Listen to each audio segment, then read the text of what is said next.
Baik, bismillahirrahmanirrahim. Assalamualaikum warahmatullahi wabarakatuh. Alhamdulillah, puji syukur kita panjatkan kehadirat Allah Subhanahu wa Ta'ala, karena rahmat dan inayahnya kami dapat melakukan penyampaian materi pada hari ini.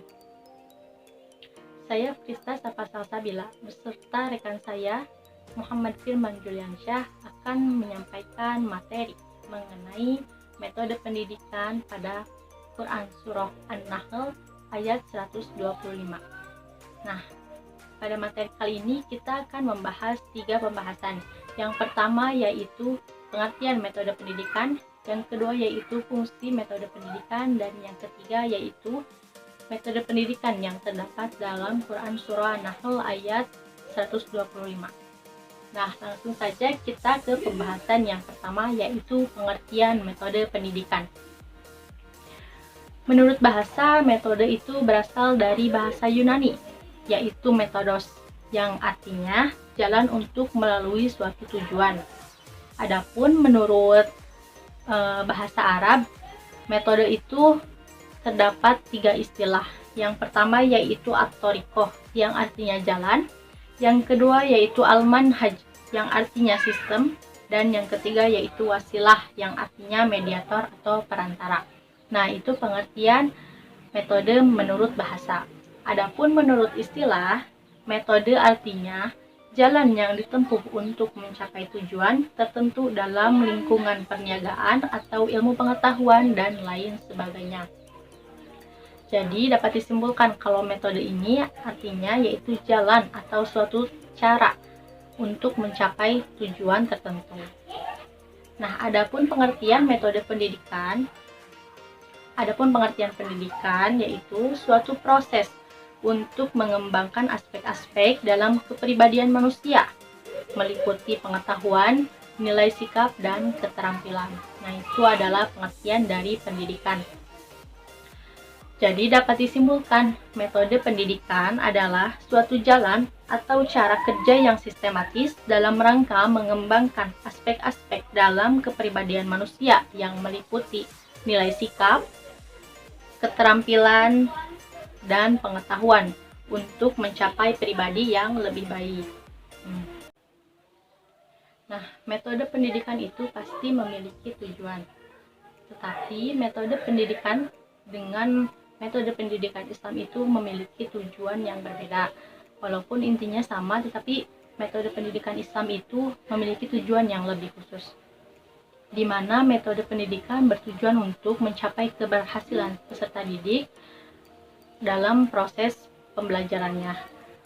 Sedangkan jika metode pendidikan Islam itu memiliki tujuan yang khusus, yaitu menjadikan proses dan hasil pembelajaran memiliki daya dan keberhasilan serta menimbulkan kesadaran peserta didik untuk mengamalkan ajaran yang telah diberikan oleh pendidiknya, sehingga peserta didik lebih bergairah dan semangat dalam melakukan proses pembelajaran.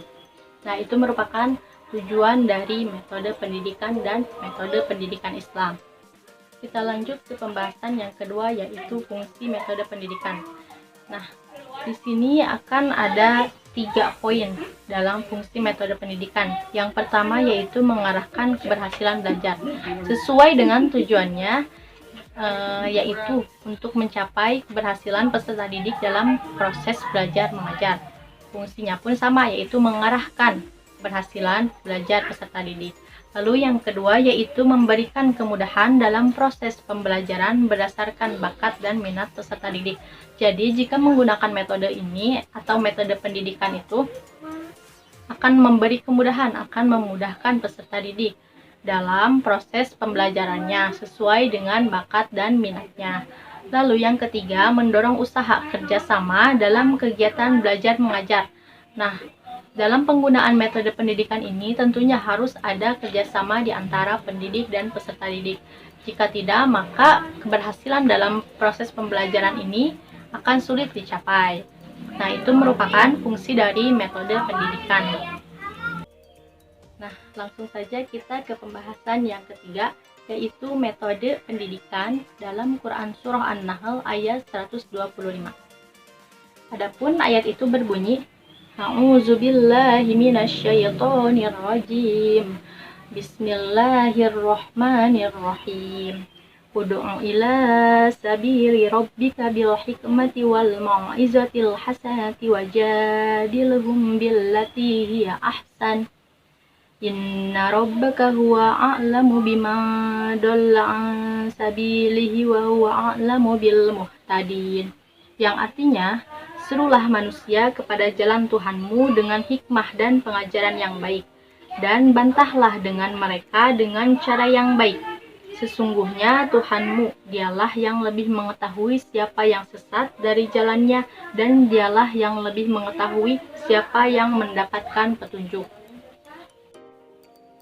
Imam Al-Qurtubi menafsirkan ayat ini, yaitu ayat ini diturunkan di Mekah saat diperintahkan agar berdamai dengan Quraisy. Allah juga memerintah beliau atau Nabi Muhammad agar berdakwah menyeru kepada agama Allah dan syariatnya dengan lemah lembut, tidak kasar atau keras. Demikianlah seharusnya kaum muslim memberi nasihat tentang hari kiamat yang merupakan hikmah bagi para pelaku kemaksiatan dari kalangan ahli tauhid dan menghapus perintah perang terhadap orang kafir.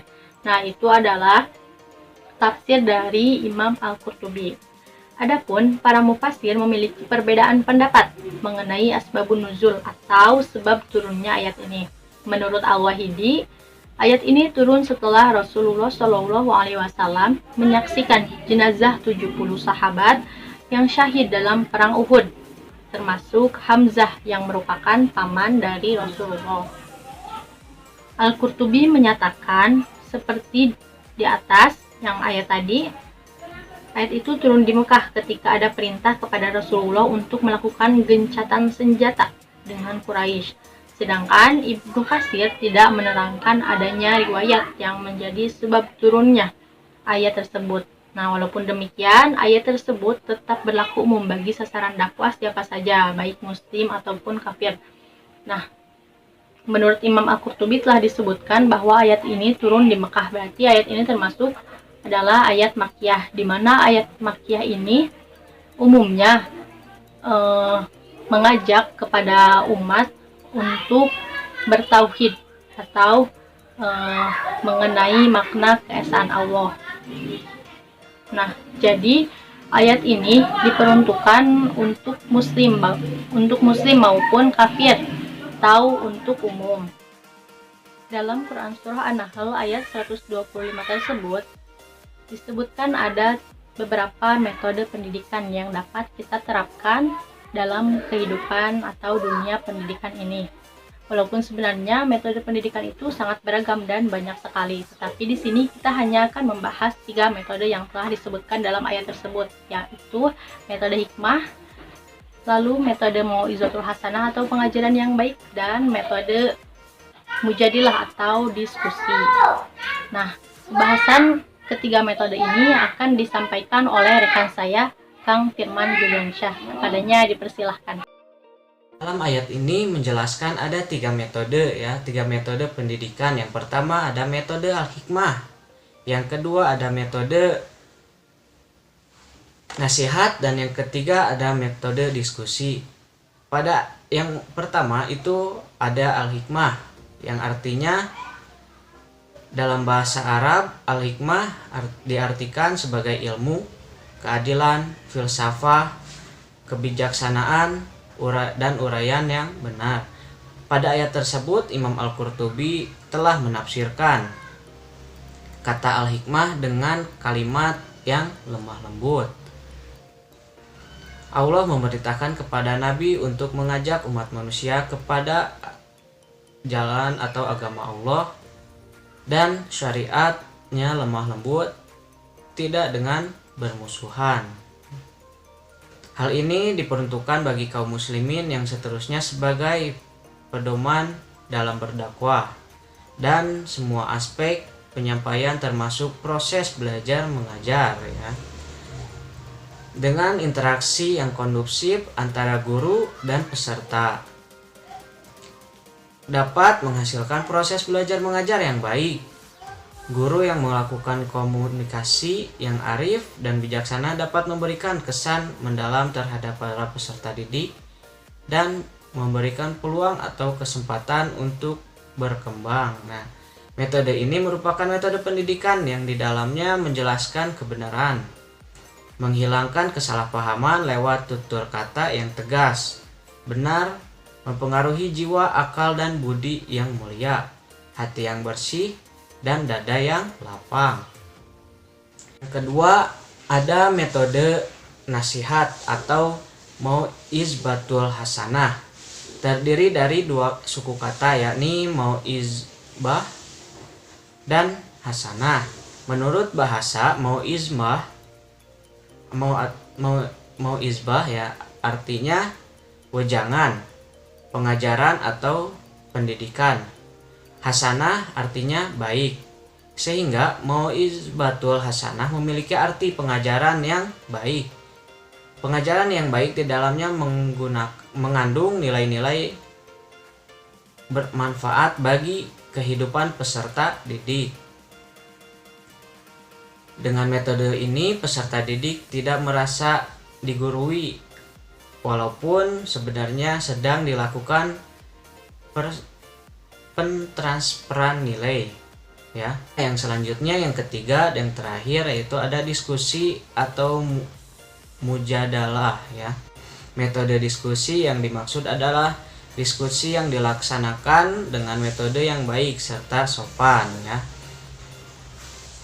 yang mana tujuan dari metode ini yakni supaya lebih menguatkan penafsiran serta perilaku pengetahuan mereka terhadap sesuatu permasalahan dengan memberikan kesempatan pada peserta didik untuk berbicara atau membicarakan, memusyawarahkan, menganalisa, dan menyusun sebagai alternatif dalam memecahkan masalah.